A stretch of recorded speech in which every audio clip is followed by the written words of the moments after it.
เราจะมาพิจารณาการเกิดเป็นเหตุให้เกิดความทุกข์ความทุกข์เกิดจากการเกิดหรือเกิดแล้วทำให้เกิดความทุกข์ดังพระพุทธเจ้าทรงตรัสเกิดก็เป็นทุกข์แก่ก็เป็นทุกข์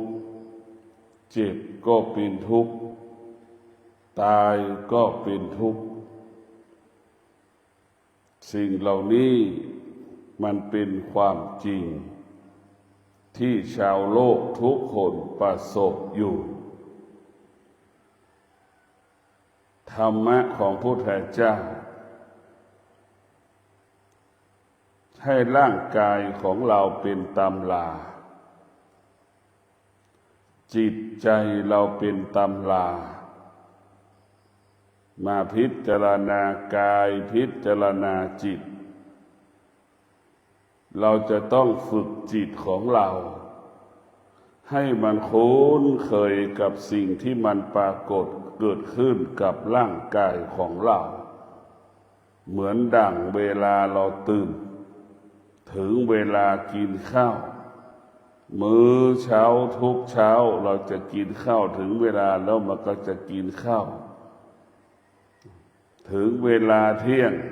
มันก็จะกินข้าวรับประทานอาหารมื้อเย็นมันก็กินข้าวเย็นให้ฝึกให้จิตมารู้การฝึกสิ่งที่ปรากฏเกิดขึ้นกับร่างกายของเรานั้นเราต้องเรียนรู้มันเราต้องเรียนรู้ต้องพิจารณาเด็กมันกระทุกข์แบบเด็กทุกข์เหมือนกันหมดผู้ใหญ่กระทุกข์แบบผู้ใหญ่หนุ่มสาวมันกระทุกข์แบบหนุ่มสาวเศรษฐีมันกระทุกข์แบบเศรษฐีคนยากจนก็ทุกข์แบบคนยากจนความทุกข์ที่มันเกิดจากการไม่รู้ถ้าเรารู้มันจะไม่ทุกข์ไอ้ที่มันทุกข์เพราะเราไม่รู้ไอ้ตัวไม่รู้ก็ตัวอวิชชาเมื่อเรามีอวิชชาครอบงำจิตใจเราแล้วเราก็จะหลงทางหลงผิดเข้าใจผิดดังผู้ที่เกษียณอายุ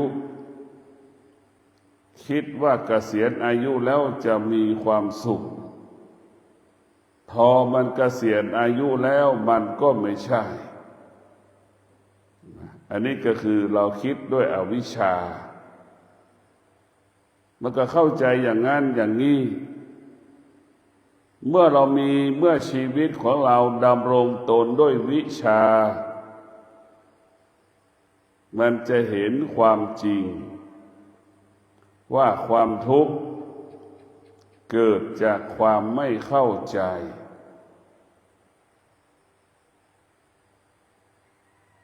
ถ้าเราเข้าใจเราจะไม่ทุกข์ที่เราทุกข์ก็เพราะเราเข้าไปยึดติดในสิ่งที่เรารู้ทั้งสิ้นไม่ว่าตารู้ในรูปหูรู้ในเสียงจมูกรู้ในกลิ่นลิ้นรู้ในรสกายรู้สัมผัสถูกต้องรู้แล้วไปยึดติดมันคือเหมือนแมลงวันติดกาวทุกข์ทรมานลำบากรู้แล้วไปยึดติดเหมือนหนูติดกาวก็ทุกข์ทรมานลำบากถ้าเรามีวิชาเรารู้แล้วเราจะไม่ยึดติดเหมือนแมลงวันบินไปตามอากาศรู้แล้วไม่ยึดติดในสิ่งที่เรารู้ตาเห็นเราก็ไม่ยึดติดในตาที่เห็นรูป ห หูได้ยินในเสียงเราก็ไม่ยึดติดในเสียงที่หูได้ยินจมูกสัมผัสกับกลิ่นเราก็ไม่ยึดติดในกลิ่นที่จมูกมันสัมผัสให้เรารู้เมื่อเรารู้ด้วยวิชาแล้วชีวิตเราก็จะเป็นอิสระดั่งนกบินกลางอากาศรู้แล้วไม่ยึดติดจึงทำให้ชีวิตเราเป็นอิสระเหมือนเราคิดชีวิตเราก็ผิดพลาดเพราะชีวิตเราประกอบไปด้วยอวิชชาเรามีคิดว่าเราแต่งงานแล้วเราจะมีความสุขครับอันนี้คือความคิดผิดของชาวโลกเมื่อเราอยู่ด้วยตัวเราเองยังไม่มีความสุขเราจะไปอยู่กับอีกคนหนึ่งความสุขมันจะเกิดขึ้นได้อย่างไรมันขัดแย้งกับความเป็นจริงเราเองยังไม่สามารถตอบสนองความรู้สึกที่เรารู้สึกได้และคนอื่นเช่นสามีก็ดีภรรยาก็ดีจะมาตอบสนองเราได้เนี่ยมันเป็นไปไม่ได้ถึงมันจะได้ก็แค่บางเวลา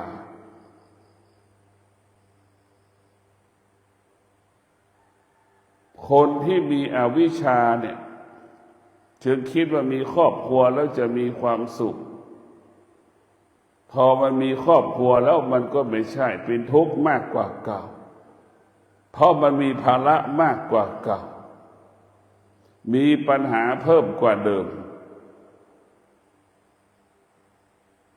มีลูกแล้วหวังว่าจะสบายมันก็ไม่ใช่เมื่อลูกเติบโตแล้วมันจะสบายมันก็ไม่ใช่เมื่อลูกแต่งงานแล้วมันจะจิตเราจะเป็นทุกข์ไม่ต้องไปห่วงมันก็ไม่ใช่นะอันนี้คือหลักคิดของที่หัวใจเรามีอวิชชาที่มันขาดปัญญามีแต่อวิชชาหลงทางหลงผิดเข้าใจสิ่งที่มันปรากฏว่าเป็นอย่างนั้นเป็นอย่างนี้นี่คืออวิชชาจะทำให้เราเป็นทุกข์ทั้งสิ้น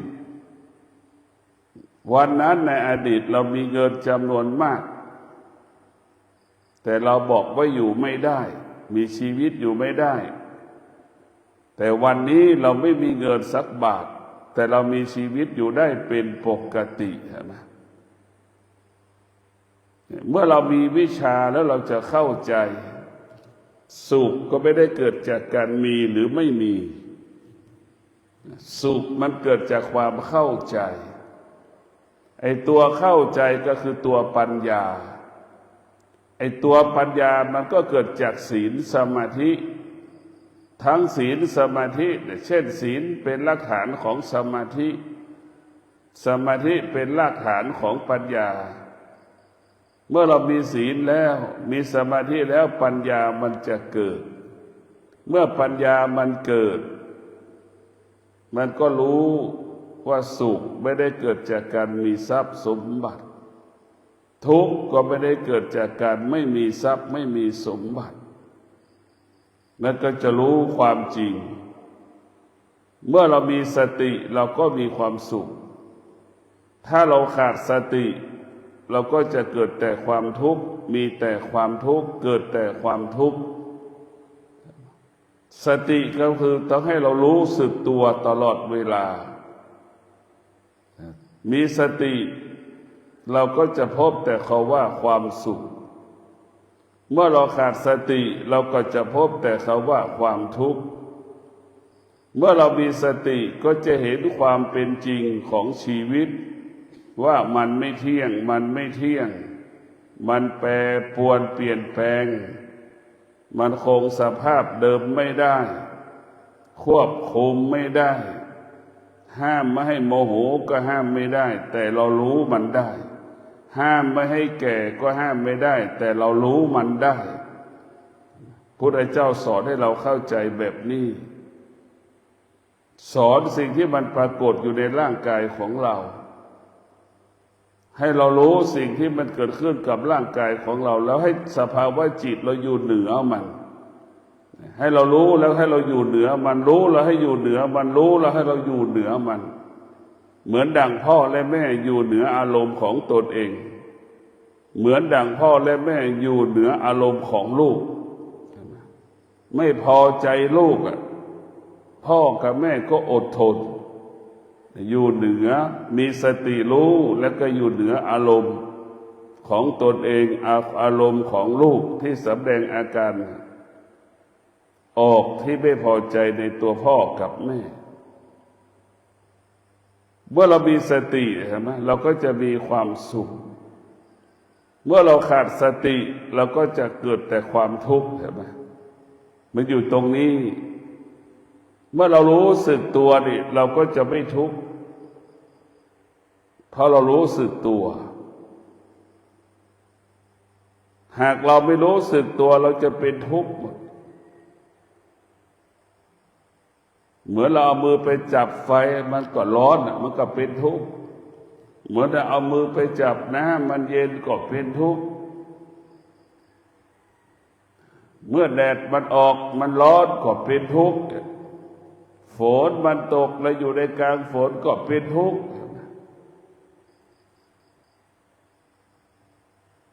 เพราะฉะนั้นชีวิตเราต้องมีสติวันนี้เราผิดปกติเรายากลำบากประสบปัญหาเราผิดปกติเรามีสติก็คือเรารู้สึกตัวว่าเราลำบากแล้วเรามีสติก็คือเราจะมีความอดทนเราจะมีวิริยะภาคเพียรที่จะแก้ปัญหาหรือจะพัฒนาสิ่งที่มันเป็นปัญหาอยู่หรือเราจะพัฒนาความดีงามให้เกิดขึ้นกับชีวิตของเราดังคำว่าถึงแม้จะผิดปกติเข้าใจก็ปกติใช่ไหมคนยากจนใช่ไหมวันนี้มีสติรู้จักตนเองว่ายากจนเขาก็จะอดทนอดกั้นการประกอบอาชีพหนักก็สู้เบาก็สู้ร้อนหนาวเย็นก็สู้จนถึงที่สุดตัวสติก็จะเปลี่ยนแปลงชีวิตของเรามีกินมีใช้เหลือกินเหลือใช้อุดมสมบูรณ์ก็เพราะสติตัวสติก็ประกอบไปด้วยความอดทนตัวสติก็ประกอบไปด้วยวิริยะภาคเพียรเราก็ต้องมีสติรู้เมื่อเราขาดสติเราก็จะผิดปกติเราขาดสติเราก็จะผิดปกติเราขาดสติคือเรามีเงินจำนวนมากมีเงินอยู่พอเราขาดสติเราก็จะผิดปกติทุกอย่างตัวสติจะเป็นผู้ที่แก้ไขให้มันเกิดคำว่าความดีงามความงอกงามจะผิดปกติเราก็จะเป็นต้องอาศัยสติเป็นผู้แก้ไขพัฒนาเราจะปกติแล้วเรามีเงินมีสมบัติคือปกติแต่เราขาดสติชีวิตเราก็ผิดปกติก็คือยากจนลำบากขัดสนเพราะฉะนั้นพวกเราต้องมีสติตัวสติก็คือให้เรารู้สึกตัวเรียกว่าสติสัมปชัญญะให้เรารู้สึกตัวเมื่อเรารู้สึกตัวแล้วเราจะต้องมีความอดทนที่จะแก้ปัญหามีความอดทนที่จะพัฒนาเราจะมีวิริยะภาคเพียรแก้ปัญหามีวิริยะภาคเพียรในการพัฒนาดังประเทศที่มันยากจนเช่นประเทศสิงคโปร์เป็นประเทศที่ยากจนที่สุดวันนั้นในอดีตอาศัยมาเลเซียอาศัยประเทศไทยอาศัยประเทศอินโดนีเซียทุกอย่างอาศัยเขาหมดถึงแม้จะผิดปกติ ผู้นำประเทศสิงคโปร์มีปัญญามีสติวันนี้ประเทศสิงคโปร์ปกติค่าเงินก็แพงกว่ามาเลเซียค่าเงินแพงกว่าประเทศไทยค่าเงินแพงกว่าประเทศอินโดนีเซียนะเป็นประเทศที่ร่ำรวยและมั่งคั่งดูประเทศไทยถึงแม้จะปกติอุดมสมบูรณ์ไปด้วยทรัพยากรธรรมชาติข้าวปลาอาหารอุดมสมบูรณ์แต่ผู้บริหารของเราขาดสติประชาชนก็อดอยากลำบากเราจะเห็นได้เห็นไหมใช่ว่าชีวิตของเราอุดมสมบูรณ์ไปด้วยปัจจัยสี่ชีวิตเราจะมีความสุขมันก็ไม่ใช่ใช่ว่าชีวิตเราขาดแคลนปัจจัยสี่ชีวิตเราจะเกิดความทุกข์มันก็ไม่ใช่แต่คนทั่วไปเข้าใจเช่นนี้ตัวสติก็คือตัวปัญญาในตัวปัญญาก็คือตัวสติมันจะคู่กันใช้ว่าสติปัญญาสติสัมปชัญญะให้เรารู้สึกตัวเมื่อเรารู้สึกตัวเราก็จะเกิดการพัฒนาเราจะเกิดการแก้ปัญหาให้มันเกิดความดีงามให้มันเกิดความงอกงามให้กับชีวิตของเราสิ่งที่จะเปลี่ยนแปลงชีวิตเราสิ่งที่จะพัฒนาชีวิตของเราก็คือศีลศีลเป็นผู้ควบคุมกายของเราสมาธิเป็นผู้ควบคุมใจของเราปัญญาเป็นผู้ปรับปรุงเปลี่ยนแปลงกายกับจิตของเราปัญญาเป็นผู้ปรับปรุงเปลี่ยนแปลงแก้ไขจิตของเรากายของเราเช่นไม่ให้เราไปยึดติดสิ่งใดสิ่งหนึ่งปัญญามันจะบอกให้เรารู้ว่าพื้นฐานของกายต้องอาศัยศีลพื้นฐานของจิตต้องอาศัยสมาธิ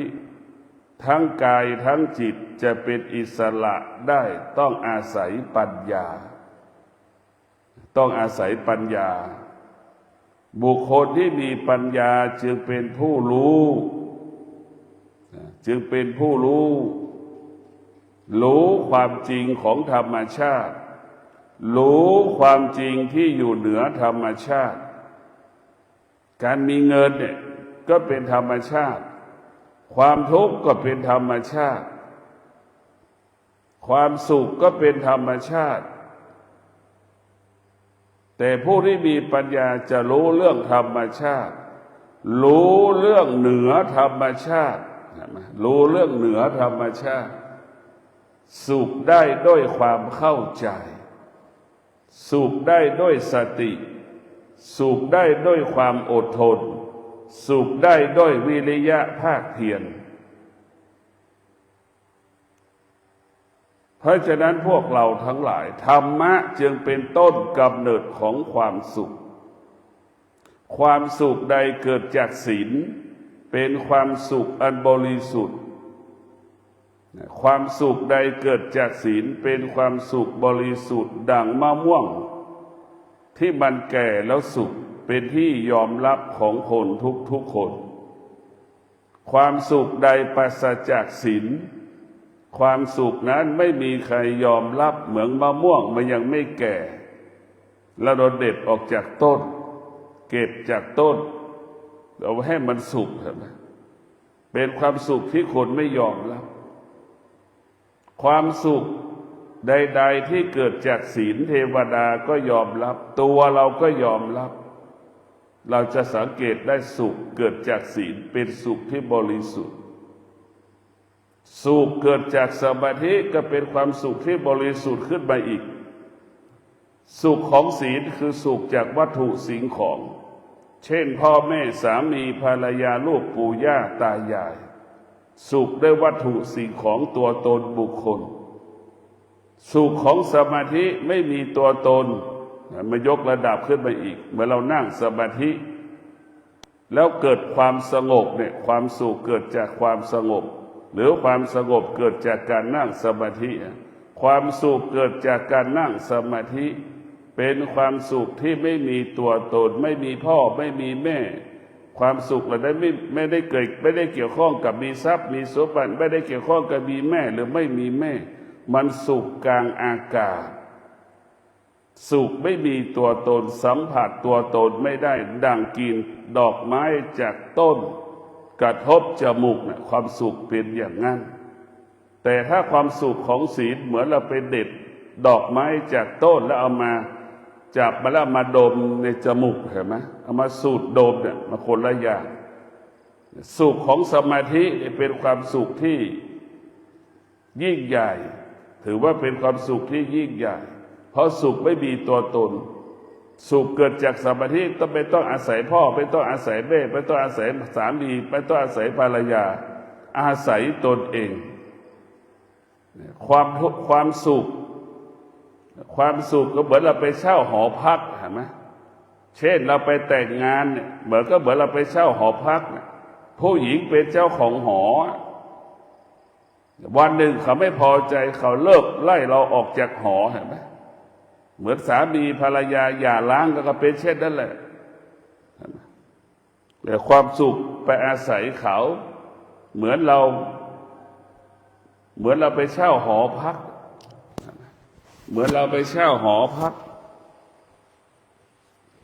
ชายเป็นเหมือนชายแต่งงานนั่นแหละเหมือนเราเป็นเจ้าของหอภรรยาเราก็มาเช่าหออยู่กับเราเป็นเช่นนั้นเราไปอยู่กับผู้หญิงก็เป็นเจ้าของหอเราไปเช่าหอเขาอยู่อย่างนั้นแหละวันหนึ่งเขาไม่พอใจเขาก็เลิกจากเราเห็นไหมนี่แหละไปอาศัยเขาอะแต่ถ้าสุขของสมาธิเป็นความสุขเกิดจากตัวตนของเราเปรียบเสมือนเราเป็นเจ้าของหอเห็นไหมสุขของสมาธิเปรียบเสมือนเราเป็นเจ้าของหอเราจะปรับปรุงเปลี่ยนแปลงเมื่อไหร่ก็ได้เราเป็นเจ้าของหอถ้าเราไปเช่าเขาอยู่เลยไหมเขาไม่ตอบสนองเราก็ไม่รู้จะทำยังไงเห็นไหมเพราะฉะนั้นพวกเราต้องเห็นนะความสุขเกิดจากสมาธิกับความสุขเกิดจากศีลก็แตกต่างกันแล้วความสุขที่เกิดจากการมีสติอีกคือยิ่งใหญ่อีกเห็นไหมสุขเกิดจากการมีสติรู้เฉยๆมันก็มีทุกข์เห็นไหมรู้สุขจากการมีสติรู้แล้วไม่ยึดติดที่ตาบรรลุที่หูบรรลุจมูกบรรลุเราไม่ยึดติดเมื่อเรามีสติแล้วเราก็จะไม่ยึดติดสิ่งที่เรารู้ทั้งสิ้นตัวปัญญามันจะบอกให้เรารู้ว่าปัญญาจะไม่ให้เราไปยึดติดเมื่อตาสัมผัสหูสัมผัสจมูกสัมผัสลิ้นสัมผัสกายเราสัมผัสใดๆมันก็จะบอกให้เราไม่ไปยึดติดทุกวันนี้ตาเราไปยึดติดหมดเช่นเสื้อผ้าที่เราสะสมเห็นไหมเสื้อผ้าเราสะสมนี่ที่เราใส่เนี่ยคนเนี่ยไม่ต่ำกว่า50 ตัวกางเกงไม่ต่ำกว่า10 ตัวนี่เราสะสมนี่แหละทำให้เราเกิดความทุกข์เดี๋ยวเราสะสมแต่พอเรามาอยู่วัดเห็นไหมเราก็ละการสะสมแล้วเราอยู่วัด7 วัน3 วันเนี่ยก็ใส่เสื้อสีขาวชุดขาวเห็นไหมแต่ถ้าเราอยู่บ้าน3 วัน7 วันเนี่ยใส่เสื้อผ้าสีต่างๆกี่ตัวล่ะ1 วันเนี่ยกี่ครั้งที่เราเปลี่ยนเสื้อผ้านึกดูนี่มันแตกต่างกันเราก็ต้องกลับมาพิจารณาว่าทำไมเราใส่เสื้อสีขาวอยู่ได้ทั้งวันทำไมเราใส่เสื้อทั้งหลายสีวันๆเนี่ย3 วัน7 วันเนี่ยใส่เสื้อกี่สีแล้วนึกดูมันต่างอะไรกันกับใส่เสื้อสีขาวรูปแบบกฎเกณฑ์กติกาไม่มีอะไรแตกต่างเหมือนกันหมดดังมนุษย์เกิดมานี่จะประสบแต่คำว่าความทุกข์เสมอเหมือนกันหมดบุคคลใดไม่ตอบสนองเราเนี่ยเราก็จะเกิดความทุกข์สิ่งใดที่เราไม่สามารถตอบสนองเราได้เราก็จะเกิดความทุกข์มันเกิดทุกข์เหมือนกันหมด เมื่อเราเกิดมาเป็นคนแล้วนี่เราได้มาเรียนรู้เรื่องหลักธรรมคำสอนของพุทธเจ้าเราจะเป็นต้องมีสติเช่นเมื่อเรามีความอดทนชีวิตเราก็จะไม่ผิดพลาดเมื่อเรามีความอดทนเราจะเป็นบุคคลที่ละเอียดปราณีตสุขุมรอบคอบอดทนได้จะทำให้ชีวิตเรานั้นละเอียดปราณีตสุขุมรอบคอบจะทำอะไรแล้วเรามีความอดทนจัดระเบียบจัดขั้นตอน1 2 3 4 5นะความอดทนมันจะไปจัดระเบียบเมื่อเรามีความอดทนเราก็จะทำงานไปตามขั้นตอน1 2 3 4 5นี่แหละมันจะให้ชีวิตเราจะไม่ผิดพลาดเมื่อเรามีความอดทนเราก็จะเกิดแต่คำว่าสำเร็จสุขมันเกิดจากธรรมะคือความอดทนซึ่งความอดทนมันก็อยู่ในร่างกายของคนทุกคนไม่มีใครไม่รู้จักคำว่าความอดทนไม่มีใครที่เกิดมาแล้วไม่ใช้ความอดทนก็ไม่มีอันนี้คือเป็นความจริงเช่นนี้ธรรมะของพระพุทธเจ้าโดยเฉพาะธรรมะภาคปฏิบัติถ้าถือว่าความอดทนเนี่ยจะทำให้คนที่ปฏิบัติธรรมเข้าถึงธรรมเห็นธรรมอยู่กับธรรมได้ก็เพราะความอดทนผู้ที่ประกอบอาชีพประสบความสำเร็จในการประกอบอาชีพก็เพราะความอดทนเหมือนกันบทธรรมะพระพุทธเจ้าใช้ได้ทุกอย่างธรรมะพระพุทธเจ้ามันไม่ใช่เรื่องของที่อยู่ในวัดมันไม่ใช่เรื่องของสูงของต่ำธรรมะเป็นเรื่องของชีวิต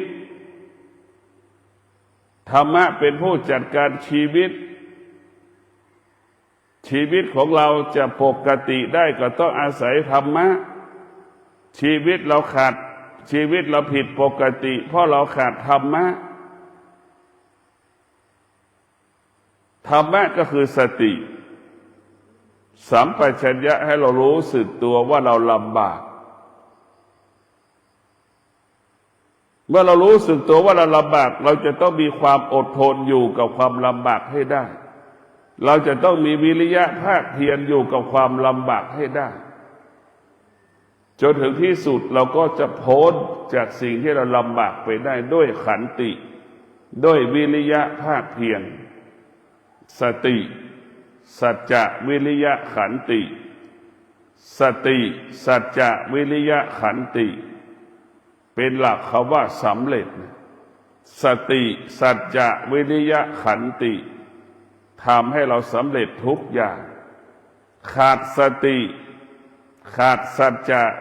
ขาดวิริยะขาดขันติพ่ายแพ้ทุกอย่างเราจะเป็นคนได้ก็เมื่อเรามีสติสัจจะวิริยะขันติเราไม่เป็นคนก็เพราะเราขาดสติสัจจะวิริยะขันติธรรมะจะทำให้เราเป็นคนธรรมะจะทำให้เราเป็นคนปกติหากเราขาดสติขาดสัจจะขาดวิริยะขันติเราจะไม่ได้เป็นคนเราจะมีค่าดังหมาจรจัดเห็นไหมหมาจรจัดบุคคลที่มีสติสัจจะวิริยะขันติจะมีค่าดังอัญมณีชั้นหนึ่งของโลก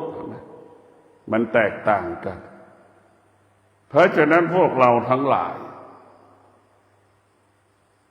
คุณค่าของการเป็นมนุษย์อยู่ที่ศีลอยู่ที่สมาธิอยู่ที่ปัญญาในตัวศีลสมาธิปัญญาก็ประกอบไปด้วยสติสัจจะวิริยะขันติสติสัจจะวิริยะขันติจะทำให้เรามีคุณค่าดังคนยากจนเห็นไหมดำรงตนด้วยศีลจะบังคับให้เรามีความอดทน ศีลจะบังคับให้เราวิริยะภาคเพียรคนนี้วันหนึ่งคนยากจนประสบปัญหาคนทั้งหมู่บ้านมีความพร้อมที่จะช่วยเหลือคนยากจนก็คือคนดีเห็นไหมคนดีก็คือคนที่ดำรงตนด้วยศีลคนดีคือคนที่ดำรงตนด้วยวิริยะภาคเพียรคนดีก็คือคนที่ดำรงตนด้วยความอดทนที่เราเรียกว่าขยันอดทนนั่นแหละจึงทำให้ชนะใจคนทุกคนคนไหนมีความขยันมีความอดทนมีความซื่อสัตย์วันหนึ่งเราผิดพลาดประสบปัญหาเจ็บป่วยขึ้นมาคนในหมู่บ้านคนรอบๆข้างเรามีความพร้อมที่จะช่วยเหลือเกื้อกูลเราตรงกันข้ามคนที่เกิดมาแล้วยากจนแล้วขาดสติยากจนแล้วขี้เกียจขี้ค้านเห็นไหมวันหนึ่งประสบปัญหาเจ็บป่วยก็ไม่มีใครต้อนรับไม่มีใครไปมาหาสู่นี่มันแตกต่างกันธรรมะจึงเป็นที่ต้อนรับเรียกว่าเป็นของอันมีค่าที่คนทุกคนควรต้อนรับคนที่ไม่มีธรรมะไปที่ใดคนก็ไม่ต้อนรับเพราะฉะนั้นพวกเราทั้งหลายมีสติตัวสติก็คือตัวธรรมะความอดทนก็คือธรรมะวิริยะภาคเพียรก็คือธรรมะมนุษย์ทั้งหลายที่เกิดมาแล้วมันขาดปัญญาเมื่อมันขาดปัญญามันจึงครอบครองสิ่งที่ควบคุมไม่ได้ครอบครองสิ่งที่ควบคุมไม่ได้ครอบครองสิ่งที่มันคงสิ่งที่มันแปรปรวนเปลี่ยนแปลงตลอดเวลาครอบครองสิ่งที่มันคงสภาพเดิมไม่ได้นะแล้วมันจึงเกิดคำว่าความทุกข์ทั้งสิ้นเช่นร่างกายของเรานี่ควบคุมก็ไม่ได้ห้ามไม่ให้แก่ห้ามไม่ให้เจ็บห้ามไม่ให้ตายก็ไม่ได้แต่ธรรมะสอนให้เราเข้าใจเรื่องเกิดแก่เจ็บตายมันเป็นธรรมชาติของมันเป็นปกติของมันให้เราเข้าใจมันเรียกว่าให้จิตของเราอยู่เหนือความแก่ความเจ็บความตายยามใดเกิดแก่เจ็บตายปรากฏก็ให้เรารู้เฉยๆให้เรารู้เท่านั้นเมื่อเรารู้เราจะไม่ตกอยู่ใต้อำนาจสิ่งที่เรารู้ให้เรารู้เช่นนี้เรามีสติเราก็ดำรงตนถูกต้องชอบธรรมเมื่อเรามีสติเราก็จะเกิดคำว่าอดทนอยู่กับสิ่งที่เราไม่พอใจอยู่กับสิ่งที่มันทำให้เราทุกข์ทรมานได้ในความอดทนก็คือตัวปัญญาอยู่ในความอดทนอดทนแล้วมันจะเกิดปัญญาในตัวความอดทนจึงเป็นรากฐานของปัญญาเหมือนคนเก็บขยะใหม่ๆคนเก็บขยะไปครั้งแรกครับก็เอาผ้าปิดปากครั้งที่สองก็เอาผ้าปิดจมูกผ้าปิดจมูกจนถึงที่สุดมันก็ทิ้งไปเลยเห็นไหมมันคุ้นเคยกับกลิ่นที่มันเหม็นกลิ่นที่มันเหม็นจึงไม่มีค่าสำหรับกลิ่นจมูกของคนที่เก็บขยะในท่ามกลางของเน่าของเหม็นนะ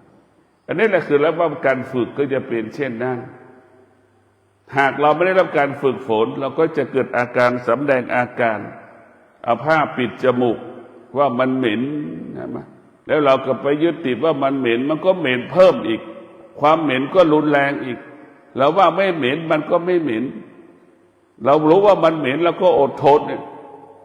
จนถึงที่สุดความอดทนจึงทำให้จมูกคุ้นเคยกับกลิ่นที่เน่าเหม็นเห็นไหมท้ายสุดความอดทนจึงเป็นบ่อเกิดแห่งปัญญาเป็นบ่อเกิดแห่งปัญญาเมื่อเรามีดวงจิตเรามีปัญญาแล้วนี่เราคิดสิ่งใดก็สำเร็จพูดสิ่งใดก็สำเร็จกระทำการใดๆก็สำเร็จเมื่อเรามีปัญญาแล้วเราจะอยู่กับความเป็นจริงแม่ จะอยู่กับเราจะอยู่หรือไม่อยู่เราก็สามารถมีชีวิตอยู่ได้เราจะมีพ่อไม่มีพ่อเราก็อยู่มีชีวิตอยู่ได้แม่ก็คิดได้พ่อก็คิดได้ลูกจะอยู่ไม่อยู่พ่อแม่ก็อยู่ได้นี่คือความจริงอยู่ด้วยปัญญาอยู่ด้วยวิชาจะไม่ทุกข์ใจจะไม่เสียใจอยู่แล้วขาดปัญญาจะทุกข์ใจตลอดเวลา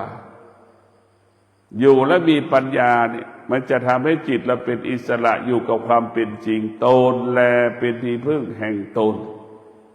ตนแลเป็นที่พึ่งแห่งตนวันนี้เรารู้เราไม่มีลูกไม่มีเมียเราก็อยู่ได้ลูกไม่มีพ่อแม่ลูกก็อยู่ได้นะเราต้องรู้อย่างนี้รู้ความจริงอยู่กับความเป็นจริงไม่มีใครอยู่กับได้เราตลอดเวลาหรอก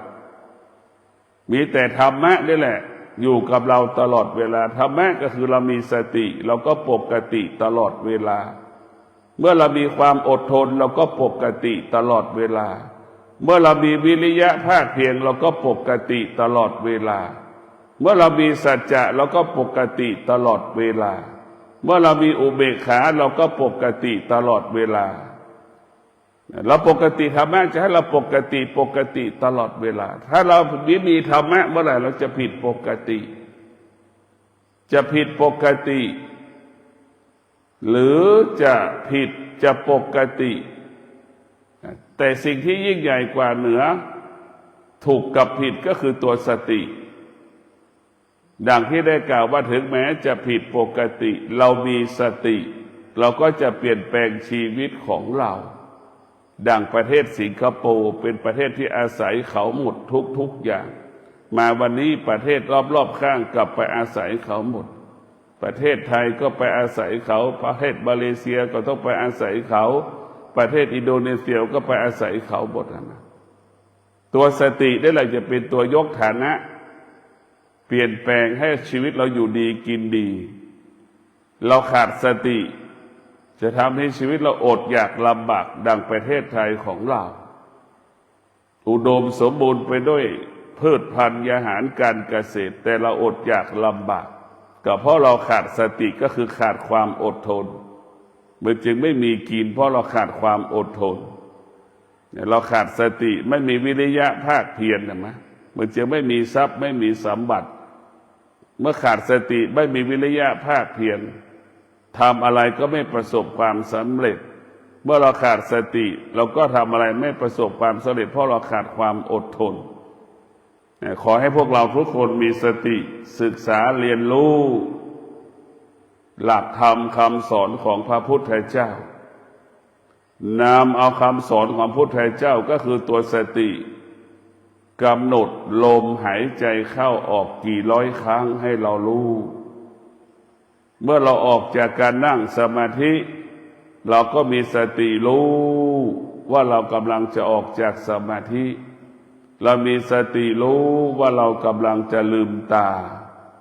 เรามีสติรู้เราจะขยับมือขวามือซ้ายเรามีสติรู้จะขยับเท้าขวาเท้าซ้ายเรามีสติรู้อย่าเปลี่ยนอริยบทกันนะให้เรามีสติรู้ขณะที่เราจะลุกเราก็รู้ว่าเรากำลังจะลุกขณะที่เราลุกยืนแล้วเราก็รู้ว่าเราลุกยืนเราจะเท้าขวาย่างเราก็รู้ว่าเราจะเท้าขวาย่างพ่อแม่ครูบาอาจารย์สอนให้เราจิตอยู่กับกายสอนให้จิตอยู่กับกายจิตนั้นสงบหากจิตออกนอกกายจิตนั้นเป็นทุกข์จิตอยู่ในกายเหมือนคนอยู่ในบ้านจิตออกนอกกายเหมือนคนไปขึ้นห้างเซ็นทรัลพารากอนนั่นแหละมันวุ่นวายจิตออกนอกกายจิตวุ่นวายจิตเป็นทุกข์จึงขอความสุขสวัสดีจงเกิดแก่ผู้ที่สนใจใส่ใจฟังธรรมแล้วก็นำเอาธรรมมาปฏิบัติให้เกิดผลแก่ผู้ปฏิบัติก็ขอให้ท่านทั้งหลายมีสติในการดำเนินชีวิตเราก็จะงดงามตลอดกาลขอเจริญพร